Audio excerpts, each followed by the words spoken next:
Naku, napakalaki ho ng problema nitong si Jinky Luis. Yan, nung nakikita niyo na yan, si Attorney Sheila Sison, siya ho ang lead legal counsel nitong si Vice President Sara Duterte. Panigurado, meron hong kalalagyan itong si Luis Tro dito sa abogado na 'to. Hindi ho basta-basta itong si Attorney Sheila Sison. Napakatindi ho pala nitong, ali na 'to. Kaya naman para sa, prosecution panel ng mga congressman diyan sa House of Representatives, galingan-galingan niyo. Pero bago yan mga kababayan, isang like at isang subscribe. Masaya na ho tayo dyan sa mga gusto sumali sa ating community.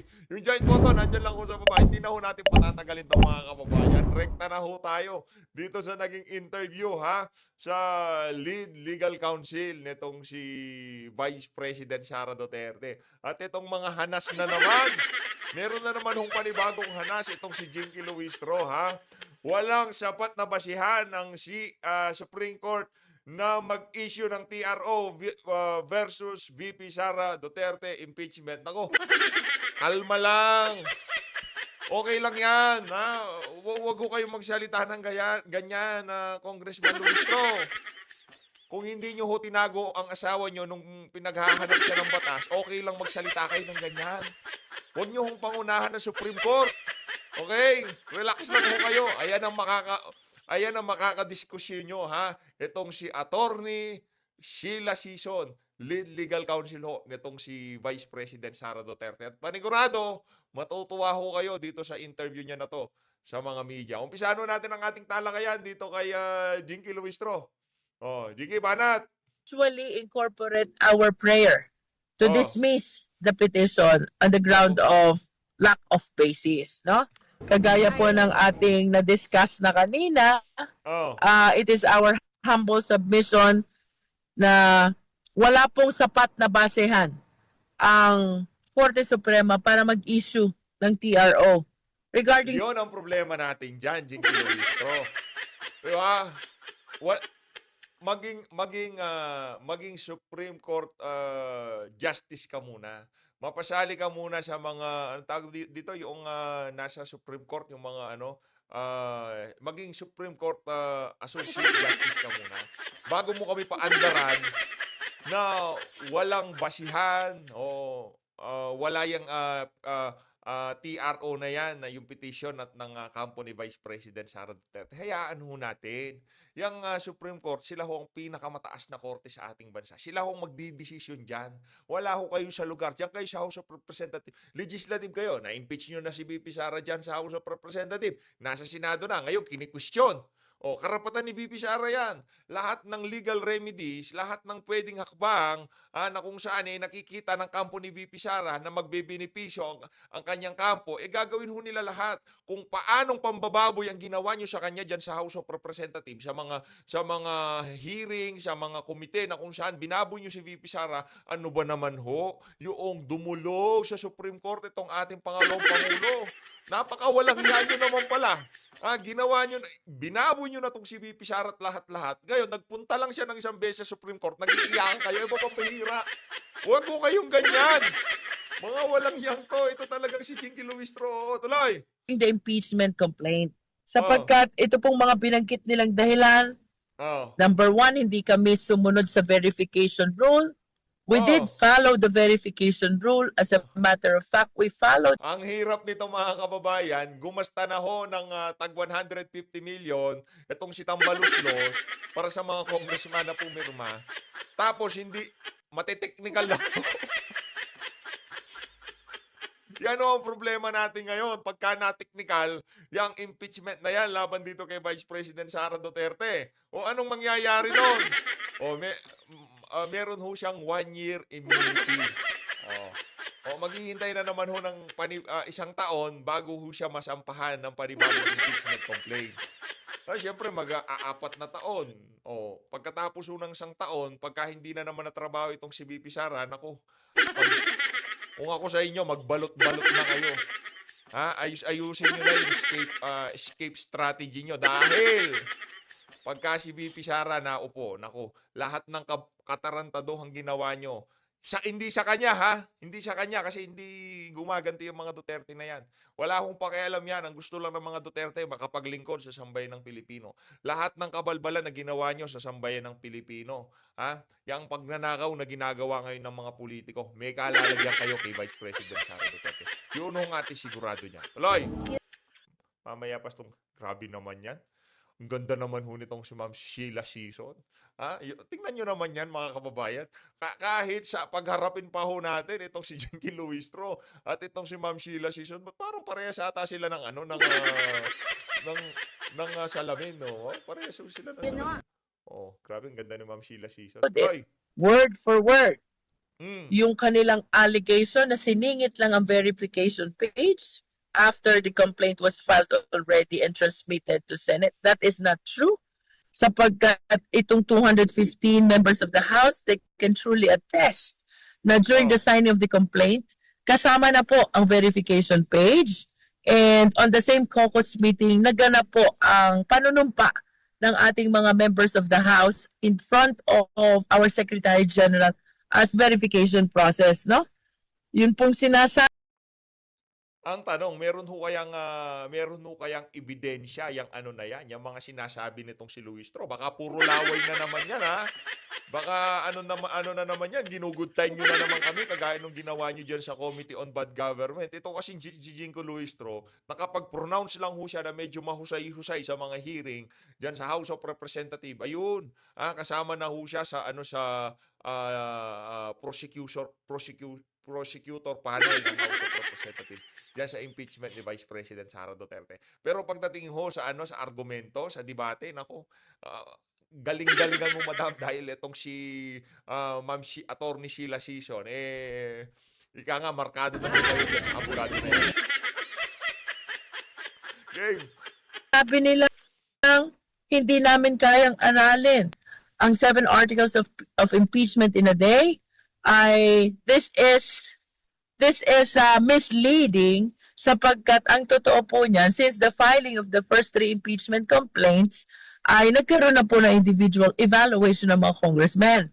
And we know for a fact as well na marami po sa grounds for impeachment ay subject matter na ng Quadcom hearing at ng hearing ng Committee on Good Government. So, I believe that the members of the House are familiar already with the grounds where we are anchoring the Hindi, iba yun. Sinabi na ng mga abogado, ito naman si Madam binubola mo na naman kami. Yung pag-uusap nyo sa Quadcom at Committee on Bad Government, iba yun. Hindi yun porket napag-usapan na dyan sa mga committee na yan, mag-a-assume kayo na alam na ng mga congressman na pumirma yung articles of impeachment na yan. Hindi ho ganun gumagana yan.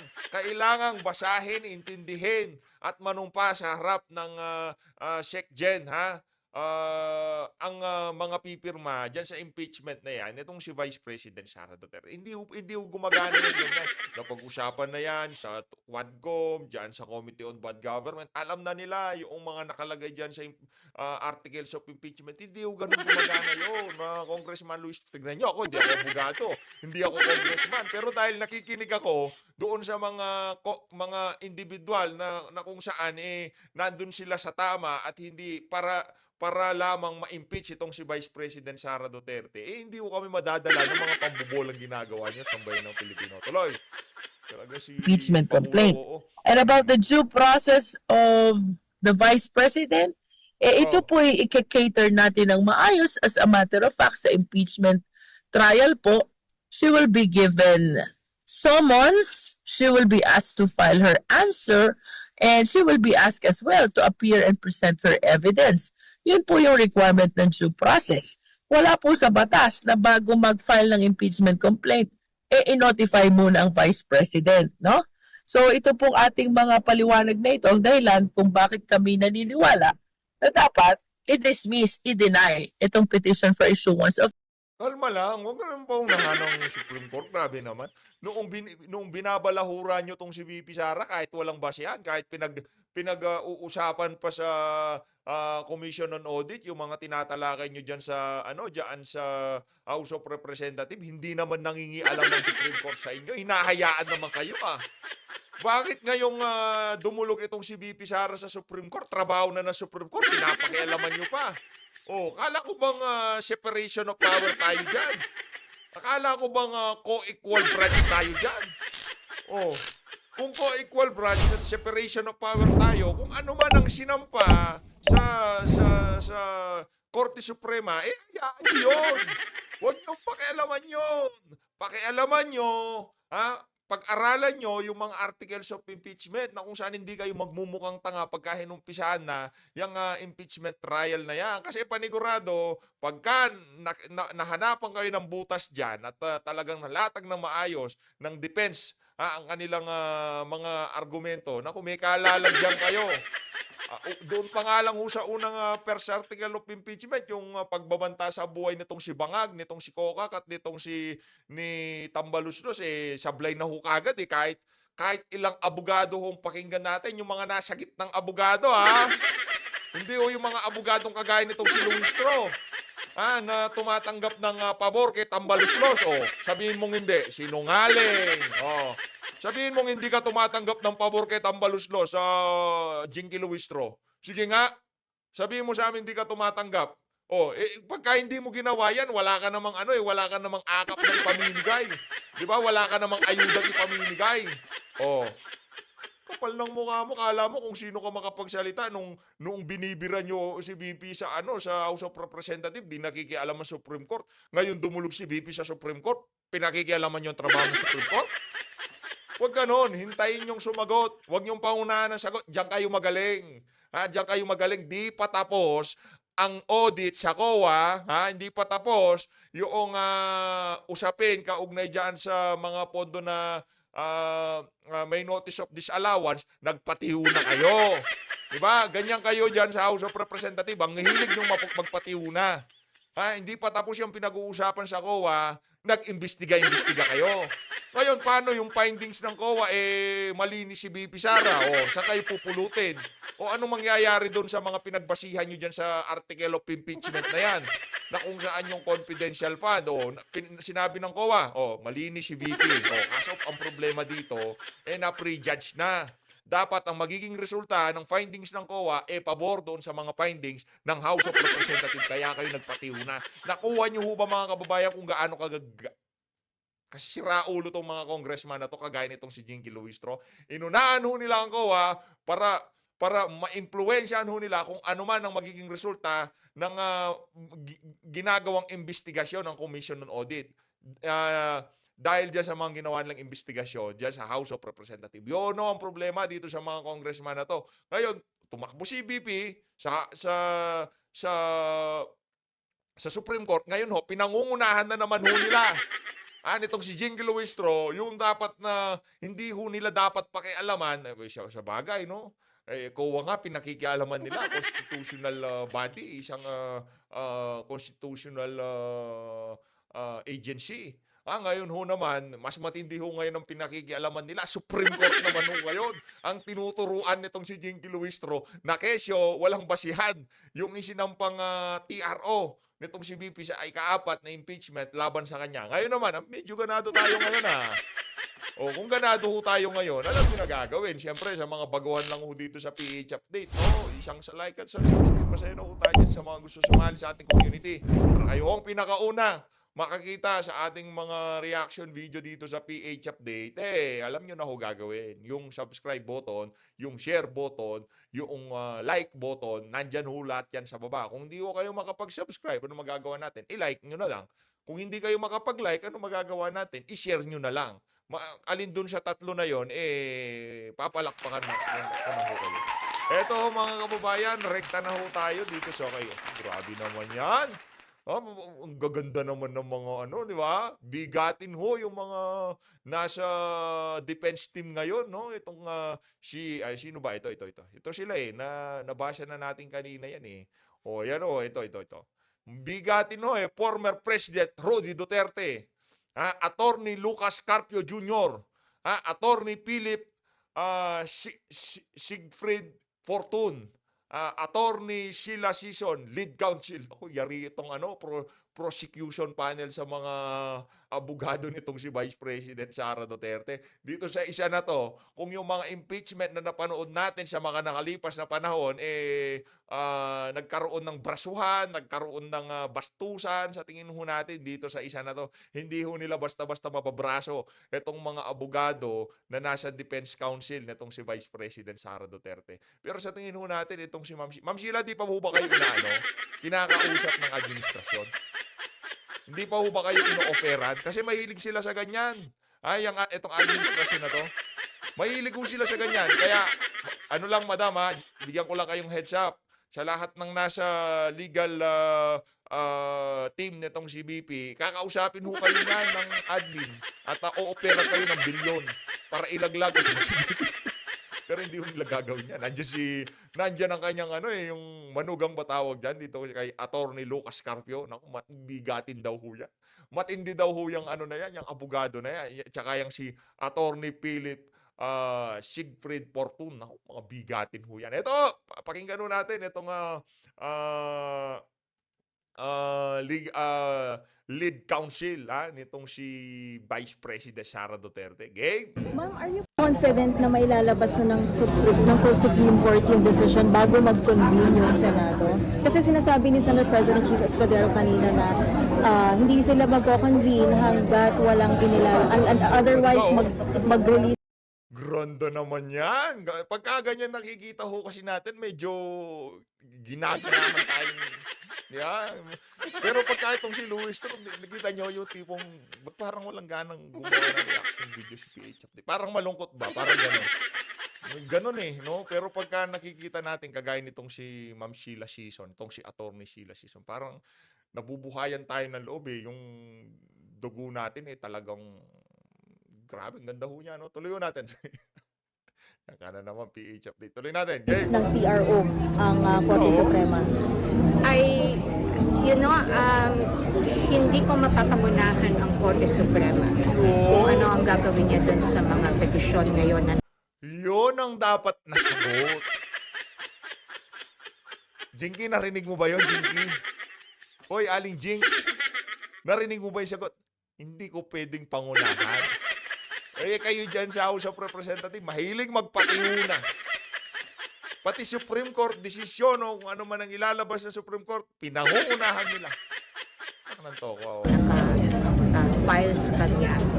But if you're asking me if I want something or a resolution or if we're hoping for some immediate resolution from the Supreme Court, I think pangarap naman yan ng bawat abogado ang talagang inaasam namin, sana mabigyan ng pansin yung aming petisyon because these are really constitutional issues. Hindi naman kasi if babasahin ninyo po yung ating konstitusyon, even as the House has the exclusive power to initiate all cases of impeachment, hindi po yun absolute o absoluto. In fact, sa isang kaso na sinay din namin sa petition, malinaw na sinabi ng Korte Suprema na itong power na ito, itong kapangyarihan na ito, ay subject sa parameters or constitutionally imposed standards such as the manner of filing, the number of votes required, and the one-year constitutional. Some House lawmakers say, ma'am, na this is an... Attorney, raise nyo din niyo ba yung issue yung sa signatures kung talagang pinirmahan? Kasi parang walang picture sa nag-vote yung mga Hindi ko po alam. Alam niyo po, sa totoo lang, humihingi kami ng certified true and correct copy from the Secretary General. And I think this is a request that was refused. No? Yes. Bakit rinefuse? Bakit rinefuse yung nangingi lang ng certified true copy? Anak na to, ano pa lang, sa pangingi pa lang ng dokumento. Paano pag-aaralan ng defense yung article of impeachment kung yung mga pirmang nanghingi na certified true copy ayaw bigyan? Ang daya naman, di pa nag-uumpisa laro, madaya na kagad. There was we formally requested the Secretary General to provide us a certified true and correct copy of that. Some House lawmakers say, ma'am, na this is an act of desperation daw sa camp ng Duterte. Normal naman na ganun yung magiging reaction nila. No? I think sa kahit anumang issue na may magkatunggaling panic, may mga ganong reaction. Pero sa totoo lang, I don't think, hindi ko makita kung saan galing yung desperasyon kung pinag-aralan yung argumento. Ma'am, I've read Diba? I've read your petition po sa yung certiorari and petition. And meron po kasing previous statement si Vice President na she welcomes the impeachment kasi it's the proper venue for her to defend herself against these charges. How do you reconcile this openness of the Vice President to face impeachment and then this petition po for certiorari? Sa tingin ko, walang contradiction, no? In fact, yung statement ni Vice President na she's willing to face whatever charges against sa kanya, I think hindi naman nagbabago yon. Hindi naman ibig sabihin na nag-file siya ng petisyon para questionin yung proseso. Hindi ibig sabihin nun na ayaw na niyang humarap. Sa tingin ko, narrative lang yan nung mga tao na gustong magpalabas ng maling impormasyon, spekulasyon. Katulad nga ng sinabi natin kanina sa forum. Grabe naman tong si Atty. Sheila. Mabigat ho ito. Mabigat ito. Handa si BP. Handa ho. 10,000%. Ready na ho yan. Yung mga ebidensya, yung kanilang depensa dito sa mga ibinabato sa kanya. Handa na. Kaso ilagay lang natin doon sa tama. Kasi pagka inumpisahan natin yan mali, di ba? Puro mali yan, kagaya ng ginagawa ni Luistro, di ba? Yung ginawa ho nila dyan sa Committee on Bad Government, inumpisahan ho nila ng mali. Hindi pa tapos yung sa COA, nagpatiw na sila. Mali na ho yung pag-uumpisa eh. Una sa lahat, di pa ho dapat sila nag-iimbestiga ngayon. Dyan sa confidential fund. Kasi merong tinatalakay na yung issue na tatalakayin, tinatalakay pa sa Commission on Audit. At sila ang ahensya na talagang merong karapatang tumalakay doon. Hindi ho nila hinintay matapos. Nagpati ho na ho itong mga walang yang to. Kagaya nitong si Jinky Luistro. Ngayon, kung itong impeachment na to inumpisahan ng mali, kung dayaan na, pag-uumpisa pa lang, dayaan na pagdating sa pirma, pagdating sa anong naging motibasyon ng mga pumirma, kung doon pa lang, kalokohan na, siyempre naman, itong si VP Sara, bigyan naman ho natin ng kaunting leeway. Ilang taong pambababoy na nga ang ginagawa sa kanya Ano ba naman ho yung dumulog siya sa Supreme Court para magpetisyon, di ba? Para questionin yung mga legalidad ng mga kabalbalang ginawa nitong mga congressman kagaya nitong si Jinky Luistro, di ba? Bigyan nyo naman ho ng konting Huwag nyo naman, gusto nyo kasi pitpitin nyo pati daliri ni BP. Kung pwede lang, di ba? Kung pwede lang gawin yon, gagawin ho nila yung kay Vice President Sara Duterte. Ganon ho sila kawalang yung panggigipit ba? Ganong klase yung panggigipit ang gusto nilang gawin? Wala. Saan patatakbo si BP? Sige nga, sa Barangay Tano? Ganon? Sige nga, kung ano man ang gawin nyo dyan sa impeachment na yan, wala nang ibang pwedeng dudulugan itong si Vice President Sara Duterte. Ganon? Walang yatong mga to. Dapat tingnan ng taong bayan itong buong proseso based dun sa ano ba talaga yung facts, hindi dun sa kung ano yung spekulasyon na pinapalaganap, hindi ba? Or yung sinasabi natin na mga iniisip lamang ngunit wala namang batayan. So hindi ko nakikita kung paano magkatunggali yung kanyang pag-avail ng isang legal remedy na available naman sa kanya. No? Available sa iyo, available sa akin, available sa kung sino mang tao na malalagay sa kanyang posisyon.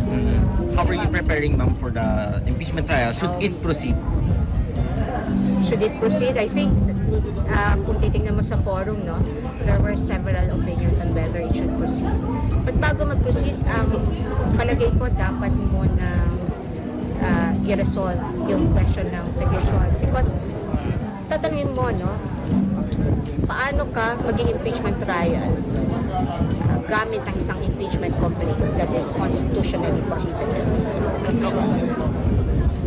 hindi ito isang technical na aspeto lamang, yung one-year bar. It's not just a procedural issue. It is a substantive issue. It being the Constitution that imposes this particular standard. Ma'am, si dating Pangulong Duterte kasama rin Aling Jinky! Naku, yari ka dito kay Ma'am Sheila Season. Tingin ko nang lalamon ng buhay. Hoy, para dito kay Rog Gutierrez, yung lalim ng boses mo, sa tingin ko maiitik yan. Pagka nakaharap mo na itong si Atty. Sheila Season. Naku, yari ho itong mga walang yang to. Excited na ho nating makita. Kung sakali mo, kung matuloy, gusto ko makitang trumabaho itong si Atty. Sheila Season eh. Sa tingin mo natin, matindi ho itong lead legal counsel nitong si Vice President Sara Duterte. Kaya galing mag-aral-aral ka na, Jinky Luistro, kasi hindi basta-basta yung mga nasa defense panel, nga. Tuloy. ba siya sa tatayo na legal counsel ni VP Sara pag lumarap na sa impeachment trial?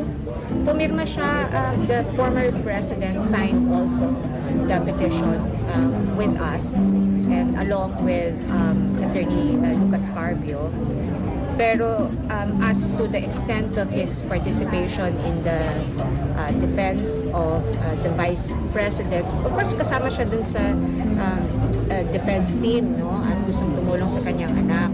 Pero yung extent ng participation, whether he would be as active as katulad namin, yan siguro maigit tanungin niyo sa kanya.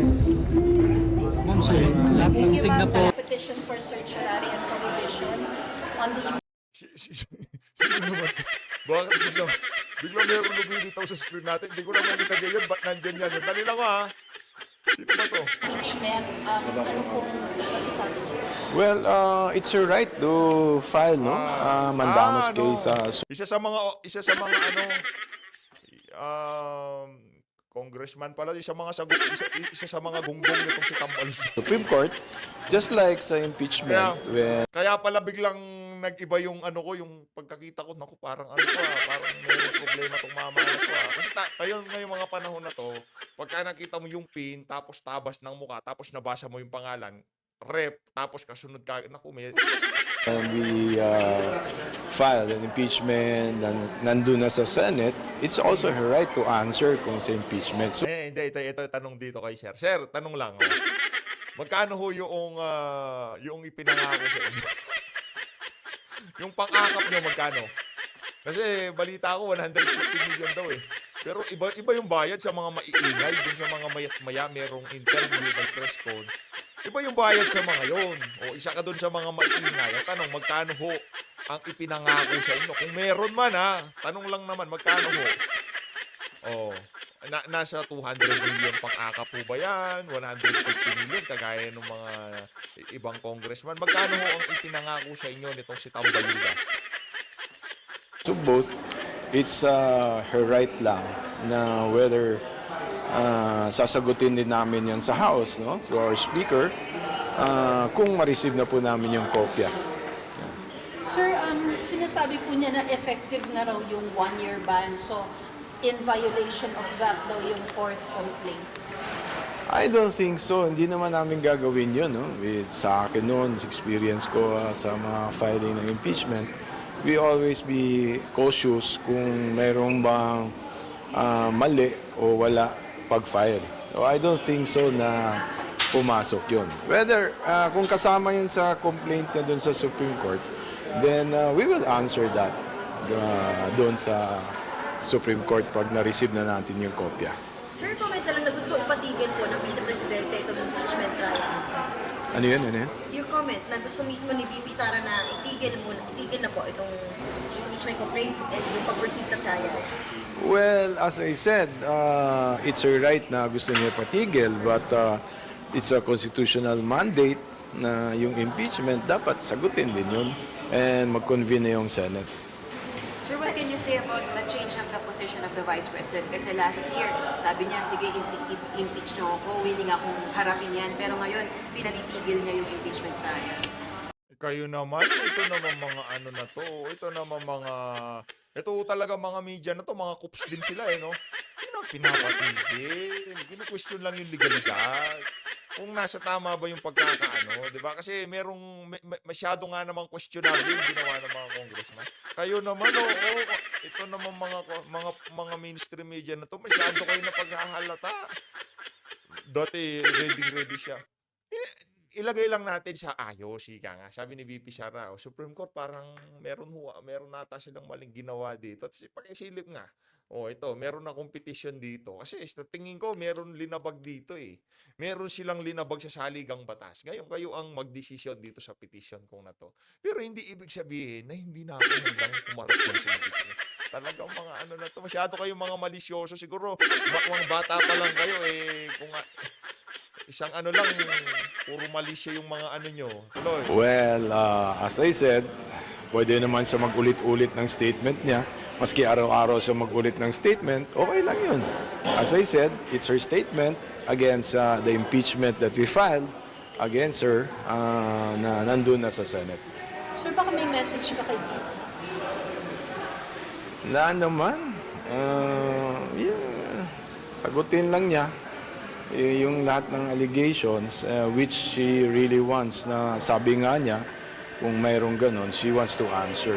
So, Etong si Sher, hindi siya ganun kapos. Kagaya nung si, anong pangalan ito, si Rod Gutierrez,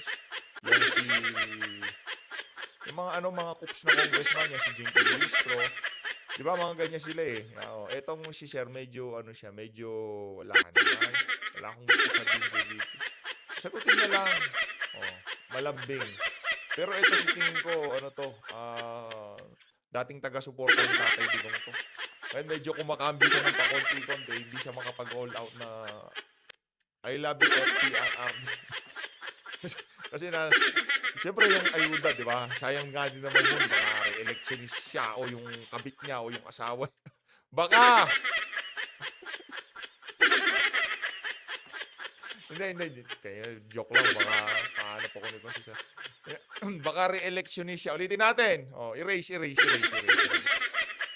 Baka re-electionist siya, re-electionist yung anak niya, re-electionist yung asawa niya. Hindi natin alam. Hindi natin kilala yan. At wala akong tayong pakialam. Baka re-electionist. Kaya sayang nga naman yung pang-ayuda ni bibigay ni Tamba. 150 million, 200 million. O kung magkano man yan. Di ba sayang din naman yun? O yung proyekto, flood control, di ba? Sayang yun. Yun ang nasa utak ng mga pumirma dyan sa impeachment era. As always, maraming salamat to sa pag-support sa PH Update. At ang may papayo ko lang dito kay Jinky Luistro, maghanda-handa na kayo dahil mabibigat ang mga haharapin nyo dyan sa yung mga abogado nitong si Vice President Sara Duterte. Maraming salamat mga kababayan sa pag-suporta sa PH Update. Kung di nyo pa napanood to video na to, click nyo lang. Ingat kayo lahat. Mahalin natin Pilipinas.